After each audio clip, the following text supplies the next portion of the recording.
Le froid mordant de l'aube pénétrait jusqu'aux os de la vieille reine enchaînée. Brunehaut d'Austrasie, autrefois la plus puissante monarque de la Gaule, gisait maintenant sur la paille humide d'une cellule improvisée à Orbe. Ses cheveux, gris, jadis ornés d'or et de pierres précieuses, étaient emmêlés et sales. Les vêtements royaux avaient été remplacés par des haillons immondes.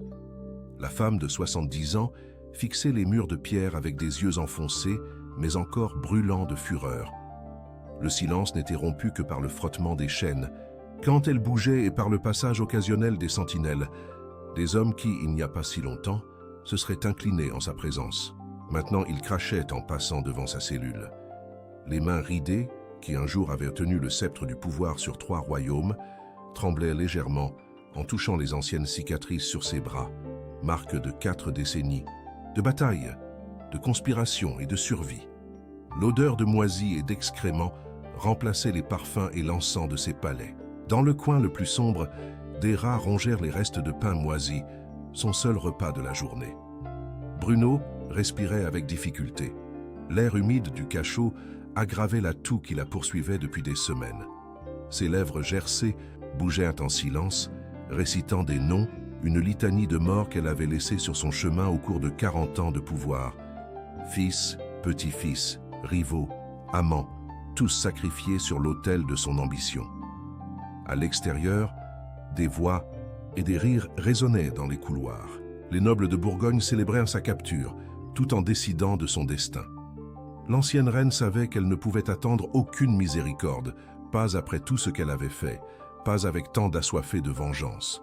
Bientôt, son bourreau viendrait chercher la réponse au crime qu'on lui imputait. Les chaînes tintèrent quand Brunehaut se traîna jusqu'à la petite fente qui servait de fenêtre. La lune croissante illuminait les champs où un jour ses troupes avaient marché victorieuses. Maintenant, ces mêmes terres allaient être témoins de sa chute finale. Les murmures des gardes révélèrent déjà le destin que ses ennemis planifiaient, une mort lente et humiliante, digne de la sorcière d'Austrasie, comme il l'appelait. Le froid de la nuit s'intensifiait, mais Brunehaut le sentait à peine. Ses souvenirs erraient dans des salles de marbre, des champs de bataille et des chambres secrètes où elle avait planifié la mort de tant de personnes. Le pouvoir qu'elle avait construit au fil des décennies s'était effondré comme un château de sable. Ses alliés avaient disparu, ses trésors pillés, ses armées défaites ou achetées par l'ennemi. De l'autre côté de la cellule, des pas lourds approchaient. C'était l'heure de l'interrogatoire nocturne, quand ses ravisseurs tentaient de lui arracher l'emplacement des trésors cachés et les noms des partisans encore fidèles. Brunehaut se redressa, rassemblant ce qui restait de sa dignité royale. Il pouvait lui avoir pris sa couronne, mais il ne parviendrait pas à briser sa fierté. Le grincement de la porte en fer annonçait une nouvelle nuit de tourments. La vieille reine fixa ses bourreaux avec le même regard hautain qui avait intimidé roi et évêque. Dans son esprit, une seule question résonnait. Comment la princesse Wisigoth, qui était arrivée en Gaule il y a tant d'années, jeune et pleine de rêves de gloire, s'était-elle transformée en cette créature brisée, haïe et crainte de tous? La réponse était enfouie dans 4 décennies de sang, de trahison et de pouvoir absolu. Une histoire qui avait commencé en un autre temps, en une autre terre, quand le destin lui souriait encore et que le trône d'Austrasie semblait n'être que la première marche d'une ascension glorieuse vers les cieux. Mais les cieux, comme Brunehaut l'apprendrait, ont l'habitude de s'effondrer sur ceux qui osent s'élever trop haut. Si cette histoire vous a intéressé, n'oubliez pas de vous inscrire à notre chaîne et de laisser un j'aime. Dites-nous de quelle ville vous nous regardez, suivez-nous. L'année était 566. La cour d'Austrasie bouillonnait avec l'arrivée de la princesse Wisigoth Brunehaut. À 16 ans, elle avait traversé les Pyrénées pour épouser le roi Sigebert Ier, apportant avec elle une éducation raffinée, une beauté remarquable et une ambition qui ne révélait pas encore sa véritable dimension. La Gaule du Xe siècle était un échiquier complexe de pouvoir. L'ancien empire romain d'Occident s'était effondré un siècle plus tôt, laissant un vide comblé par les royaumes francs. 3 frères se partagèrent le territoire, Sigebert en Austrasie, Chilpéric en Neustrie et Charibert à Paris. Un réseau d'alliances, de trahison et de guerre maintenait cet équilibre précaire. L'Église jouait un rôle fondamental, avec des évêques contrôlant des villes importantes et influençant les décisions politiques. La noblesse franque, encore attachée aux anciennes traditions guerrières, disputait le pouvoir à une aristocratie gallo-romaine qui préservait les vestiges de l'administration impériale. Dans ce scénario, Bruno dut apprendre rapidement les règles du jeu. Son premier coup fut magistral. Alors que d'autres princesses barbares arrivaient rudes et païennes aux cours franques, Bruno se présenta comme une dame cultivée et chrétienne dévote. Elle parlait couramment le latin, connaissait les Écritures et démontrait de l'aisance dans les arts de la cour. Sigebert, impressionné par son épouse, lui accorda rapidement un rôle actif dans le gouvernement. La jeune reine commença par construire un réseau d'alliés parmi le clergé. Elle distribuait des dons généreux au monastère, participait au concile et correspondait avec d'importants chefs religieux. En quelques années, elle transforma la cour de Metz en un centre culturel qui rivalisait avec les anciennes villes romaines. Mais c'est dans les intrigues politiques que Bruno révéla son véritable talent. Quand Charibert mourut sans héritier en 567, elle conseilla à Sigebert de revendiquer Paris, argumentant sur la base des anciennes lois romaines de succession. La manœuvre échoua, mais établit sa réputation de stratège. La rivalité avec sa belle-sœur Frédégonde, ancienne servante devenue reine de Neustrie en épousant Chilpéric, définit les orientations de son ascension. Alors que Frédégonde représentait le pouvoir barbare traditionnel, Bruno se présentait comme l'héritière de la civilisation romaine, attirant le soutien de l'aristocratie gallo-romaine. En 575, une crise mit à l'épreuve sa capacité de survie politique. Des assassins envoyés par Frédégonde tuèrent Sigebert pendant une campagne militaire. Bruno, alors âgé de 25 ans et mère de 3 enfants, était encerclé par des ennemis à Paris. Sa réaction démontra le tempérament qui la rendrait légendaire.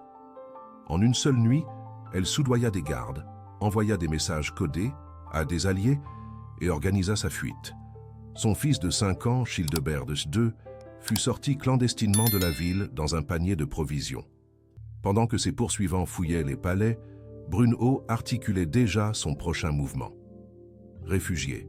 À Metz, elle transforma son apparente fragilité en force. Elle se présenta comme une mère protectrice, régente légitime d'un roi enfant, vengeresse d'un époux assassiné.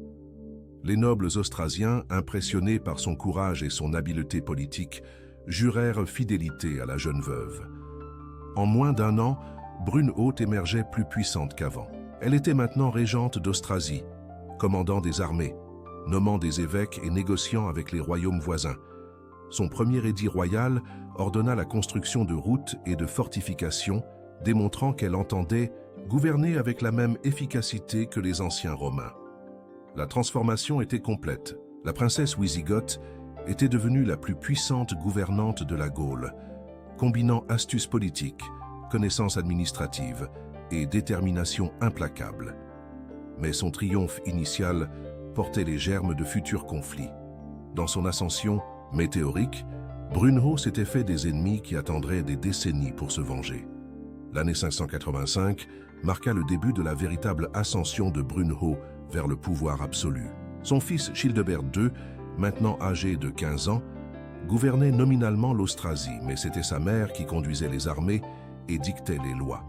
L'ancienne princesse Wisigothe ne se contentait plus d'être simplement régente, elle aspirait à contrôler toute la Gaule franque. Sa première démonstration de force brutale surprit même ses alliés les plus proches. Lorsque des évêques de Bourgogne remirent en question son autorité, Bruno ordonna l'exécution publique de 2 d'entre eux, les accusant de trahison. Les exécutions furent réalisées dans l'atrium de la cathédrale de Lyon, tachant de sang les vêtements sacrés. Le clergé horrifié apprit la leçon. Personne n'était au-dessus du pouvoir de la reine-mère. Les années suivantes apportèrent une série de conquêtes militaires. Bruno établit un réseau d'espions dans tous les royaumes voisins, anticipant les conspirations et éliminant les rivaux avant qu'ils ne deviennent des menaces. Ses troupes marchaient avec une efficacité romaine, suivant les routes qu'elle avait fait reconstruire. Des forteresses stratégiques surgissaient aux frontières, garantissant le contrôle des routes commerciales. La mort du roi Gontran de Bourgogne, en 592, ouvrit la voie à sa plus grande conquête. Manipulant d'anciennes alliances et des promesses de succession, Brunehaut réussit à faire en sorte que son fils Childebert II hérite également de la couronne bourguignonne. Désormais, 2 des 3 royaumes francs étaient sous son contrôle, indirect. Mais la première grande trahison ne tarda pas à se produire. La noblesse austrasienne, inquiète du pouvoir croissant de la reine-mère, commença à conspirer avec son propre fils. Childebert II, fatigué de la tutelle maternelle, prévoyait d'éloigner Brunehaut du pouvoir. Elle découvrit le complot par l'intermédiaire d'une servante et agit avec la brutalité qui deviendrait sa marque. En une seule nuit, 12 nobles furent arrêtés et exécutés sans jugement. D'autres s'enfuirent en Neustrie, cherchant protection à la cour de son archrival, Frédégonde. Childebert II fut forcé d'assister aux exécutions, un rappel cruel du prix de la déloyauté. Le jeune roi ne se remit jamais du traumatisme. Il mourut mystérieusement quelques mois plus tard, à 26 ans. Les murmures au palais suggéraient un empoisonnement. La mort du fils, au lieu d'affaiblir Bruno, élargit encore plus son pouvoir. Maintenant, elle gouvernait comme régente de ses petits-fils, Théodebert II en Austrasie et Thierry II en Bourgogne. 2 royaumes, 2 couronnes, 2 cours à manipuler. La reine grand-mère transforma la division traditionnelle de l'héritage franc en instrument de pouvoir personnel. Pour consolider son autorité, Bruno intensifia la politique de travaux publics. Ponts, routes et fortifications étaient construits à un rythme frénétique. Monastères et églises recevaient des dons somptueux, mais devaient une obéissance absolue. L'administration se professionnalisait suivant le modèle romain, avec des fonctionnaires loyaux uniquement envers elle. Mais chaque nouvel acte de force générait de nouveaux ennemis. La noblesse franque traditionnelle voyait avec alarme le renforcement du pouvoir central. Le clergé murmurait contre son ingérence dans les affaires ecclésiastiques. Dans les tavernes et les marchés, des histoires circulaient sur sa cruauté et sa sorcellerie. La sorcière d'Austrasie, disait-on, avait pactisé avec le démon. La tension explosa en 596, quand un groupe de nobles tenta un coup d'État à Metz. La réponse de Bruno fut implacable. Des propriétés furent confisquées, des familles entières exilées, des suspects torturés à la recherche de confession. Les exécutions durèrent des semaines. La Moselle, disèrent les chroniqueurs, coula rouge du sang des traîtres. Le prix personnel de tant de violence commençait à se manifester. Brunehaut, maintenant âgé de plus de 50 ans, souriait rarement. Ses yeux, autrefois célèbres pour leur beauté, étaient devenus durs et méfiants. Elle dormait peu, entourée de gardes, changeant fréquemment de chambre pour éviter les assassins. Le pouvoir absolu exigeait son tribut en paranoïa et isolement. L'année se termina avec une guerre civile s'annonçant à l'horizon. Clotaire, 2 fils de Frédégonde et roi de Neustrie, rassemblaient des alliés pour affronter le pouvoir de Bruno. La reine grand-mère, maîtresse de 2 royaumes, mais de plus en plus solitaire, se préparait pour sa bataille la plus difficile. Le sang versé jusqu'alors ne serait qu'un prélude à ce qui allait venir. L'aube du 7e siècle trouva Bruno au sommet apparent de son pouvoir. De son palais à Metz, la reine grand-mère gouvernait l'Austrasie et la Bourgogne à travers ses petits-fils, contrôlant les 2 tiers du territoire franc. Ses ordres étaient obéis de Cologne jusqu'à Lyon. Ses armées étaient les mieux équipées de la Gaule. Ses trésors remplissaient des coffres dans diverses forteresses stratégiques. Mais le pouvoir absolu commençait à montrer ses fissures. Ses petits-fils Théodebert II d'Austrasie et Thierry II de Bourgogne, maintenant adultes, manifestèrent la même résistance à son autorité que leur père des années auparavant. Brunehaut répondait en concentrant encore plus de pouvoir entre ses mains, nommant des fonctionnaires directement loyaux envers elle dans les 2 cours. La tension familiale explosa quand Théodebert II commença à émettre des décrets sans consulter sa grand-mère. Brunehaut réagit avec sa brutalité habituelle, répandant des rumeurs selon lesquelles le petit-fils était illégitime. La noblesse austrasienne, toujours mécontente de la domination de la reine wisigothe, profita de la brèche pour prendre parti pour le jeune roi contre sa grand-mère. En 602, Bruno fut expulsé de la cour d'Austrasie par son propre petit-fils. L'humiliation publique semblait annoncer sa fin politique, mais la vieille reine avait encore des ressources. Elle se réfugia en Bourgogne, auprès de Thierry II, et commença à planifier sa vengeance. Le royaume franc plongeait dans une guerre fratricide instigée par la matriarche elle-même. L'Église, qui pendant des décennies avait toléré ses ingérences en échange de dons généreux, se retournait maintenant ouvertement contre elle. Colomban, influent moine irlandais, dénonçait publiquement les péchés incestueux de la cour bourguignonne. Bruno répondit avec son manque caractéristique de subtilité. Elle expulsa le saint homme, attirant sur elle la colère des monastères et des couvents. Les conflits se multipliaient sur tous les fronts. En Neustrie, Clotaire II, fils de son ancien ennemi Frédégonde, renforçait les alliances avec des nobles mécontents d'Austrasie et de Bourgogne. L'administration centralisée imposée par Brunehaut, bien qu'efficace, avait créé une aristocratie rancunière qui rêvait du retour de l'autonomie traditionnelle franque. En 606, Bruno commit son erreur la plus grave. Elle convainquit Thierry II de commencer une guerre contre son frère Théodebert II, arguant que l'Austrasie appartenait de droit à la Bourgogne. La guerre civile qui suivit dévasta les deux royaumes. Des villes furent pillées, des récoltes détruites, des populations massacrées. La paix de la reine, comme on appelait la période de stabilité sous son gouvernement, se transformait en cauchemar sanglant. Le conflit atteignit son apogée en 612. Théodebert II fut vaincu, capturé et exécuté sur ordre de sa propre grand-mère. Bruno, à 69 ans, démontrait que l'âge n'avait pas adouci sa cruauté. Le jeune fils de Théodebert fut également éliminé, garantissant qu'aucun héritier ne survive pour venger le père. Mais le triomphe serait bref. Thierry II, horrifié par la brutalité de sa grand-mère contre son propre frère, commença à s'éloigner d'elle. Bruno, sentant le danger, prévoyait de répéter sa méthode habituelle, l'élimination du petit-fils problématique. Avant qu'elle ne puisse agir, cependant, Thierry II mourut subitement de dysenterie en 613. La mort du dernier petit-fils adulte fut le coup qui détruisit le pilier central du pouvoir de Bruno. Elle tenta encore de proclamer roi un arrière-petit-fils de seulement 10 ans, mais il était trop tard.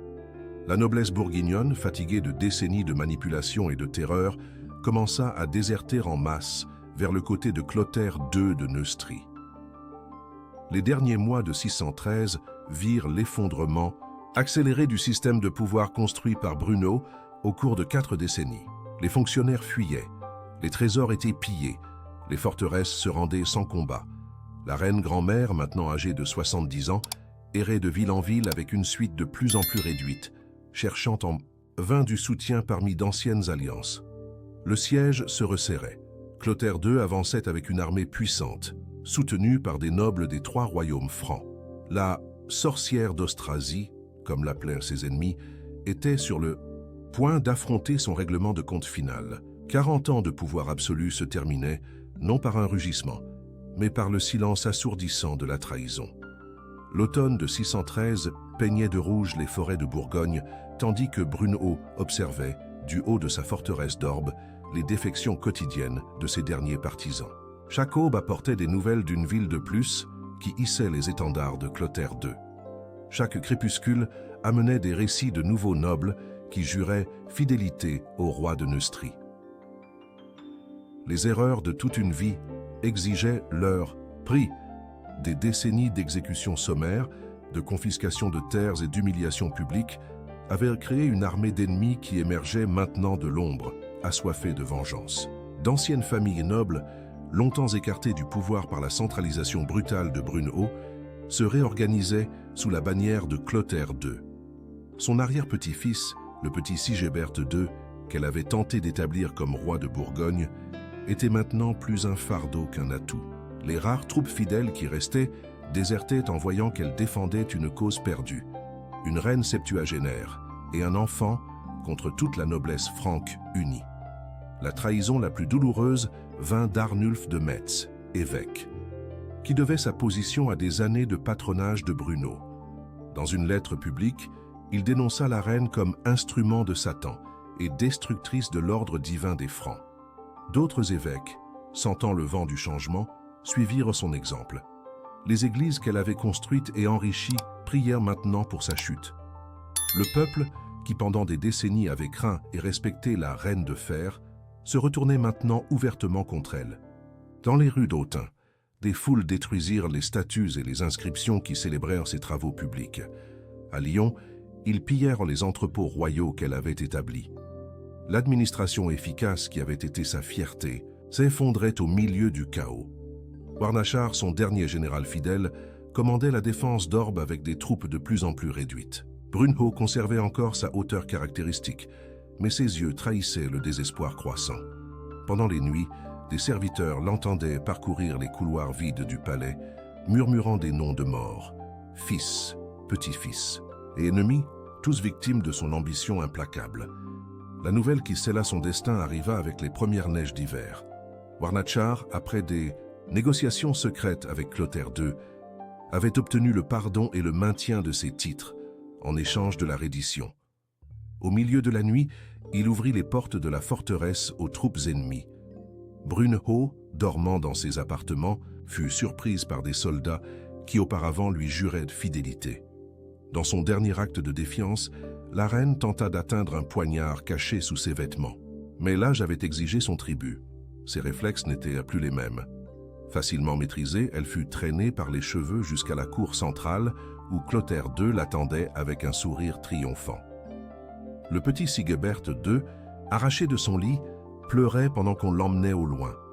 Bruno savait qu'elle ne reverrait jamais son arrière-petit-fils. Dans la politique franque, les héritiers vaincus survivaient rarement pour raconter leur histoire. Elle-même avait établi ce précédent des décennies auparavant.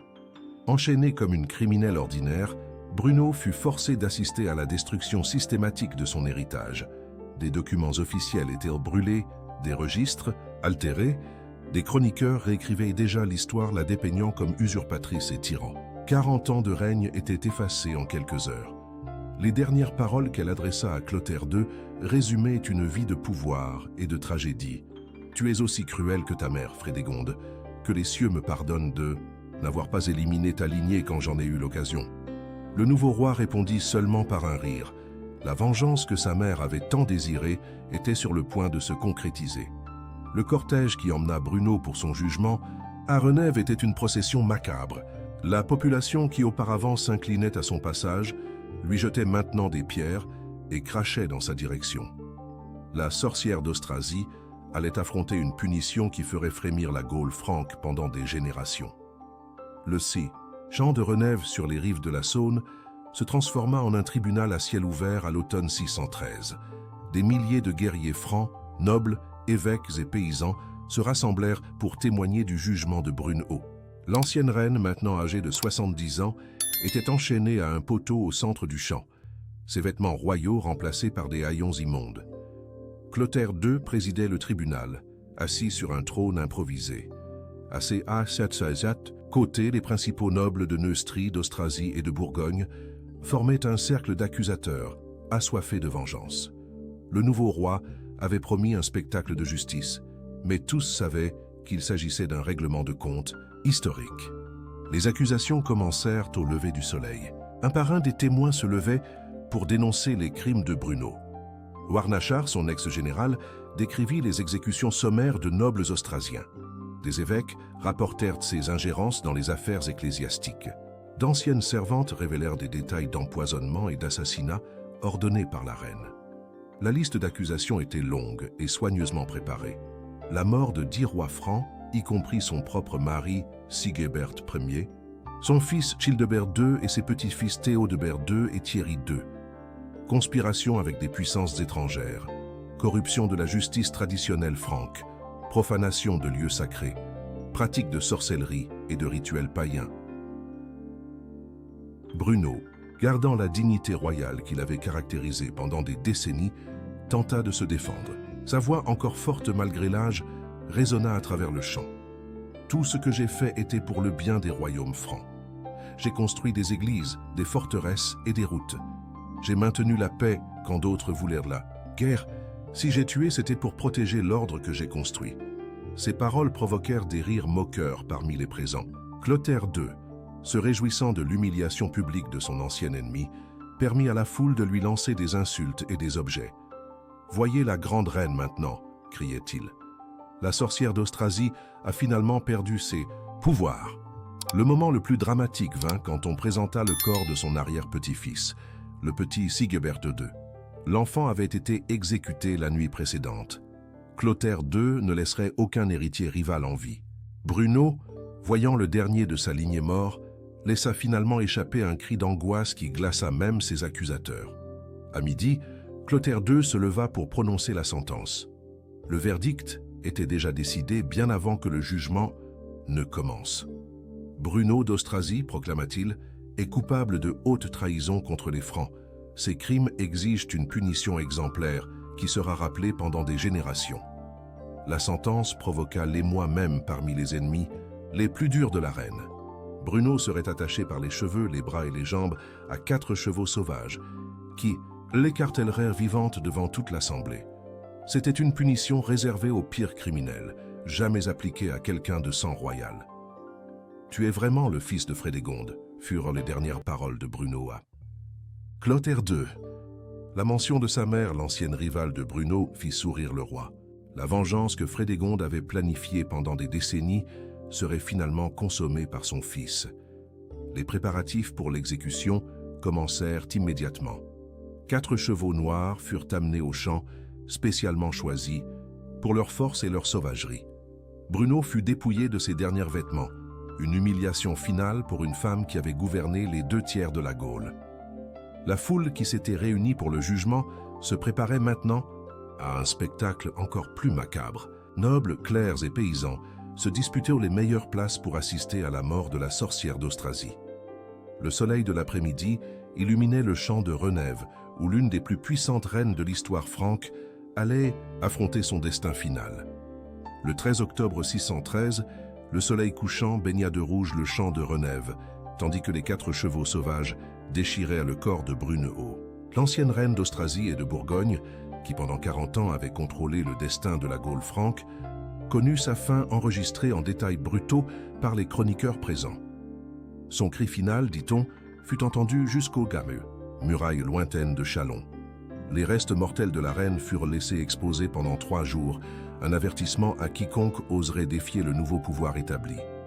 Le 4e jour, Clotaire II, dans un geste calculé de piété chrétienne, permit que les fragments soient recueillis et incinérés. Les cendres furent déposées sans cérémonie dans une urne simple, enterrée à l'arrière d'un monastère à Autun, ironiquement l'un des nombreux qu'elle-même avait fondés. La machine de propagande de Clotaire II travailla sans relâche pour détruire la mémoire de Bruno. Les chroniqueurs furent engagés pour réécrire l'histoire, la dépeignant comme une sorcière étrangère qui avait corrompu la noblesse franque. Ses réalisations administratives furent attribuées à d'autres, ses constructions rebaptisées, ses décrets annulés. Le nom Bruno devint synonyme de trahison et de tyrannie, mais l'ironie de l'histoire se manifesta dans les décennies suivantes. Le système administratif centralisé que Bruno avait créé, si détesté par la noblesse traditionnelle, fut progressivement réadopté par Clotaire II et ses successeurs. Les routes et forteresses qu'elle avait construites continuèrent à servir le royaume franc pendant des siècles. Ces réformes juridiques, basées sur le droit romain, survécurent à travers des codes et des pratiques judiciaires. L'Église, qu'il avait abandonnée dans ses derniers moments, préserva involontairement sa mémoire à travers les registres de ses donations et fondations. Les monastères et couvents qu'elle avait établis continuèrent à prospérer, leurs documents gardant des traces de la reine bâtisseuse, comme certains moines l'appelaient encore en secret. Plus surprenante encore fut la survie de sa vision politique. Le modèle de gouvernement centralisé qu'elle avait tenté d'imposer, inspiré de la tradition romaine, finit par triompher sur le système décentralisé des Francs. Clotaire II et ses descendants mérovingiens suivirent, sans l'admettre, le chemin que Bruno avait tracé avec du sang et du fer. Les légendes sur elle se multiplièrent au fil des siècles. En Scandinavie, elle se transforma en la Walkyrie Brunhilde du cycle des Nibelungen. En France, elle devint protagoniste de contes populaires sur des reines magiques et des vengeances terribles. Même les anciennes routes romaines qu'elle avait restaurées prirent son nom. Chaussée de Bruno, les chemins de Bruno. Le jugement historique sur Bruno reste divisé. Pour certains, ce fut une tyran brutale qui sacrifia famille et morale au nom du pouvoir personnel. Pour d'autres, elle représenta une tentative prématurée de restaurer l'ordre romain dans un monde qui plongeait dans la fragmentation féodale. Sa violence et sa cruauté sont indéniables, mais le sont aussi ses réalisations administratives et culturelles.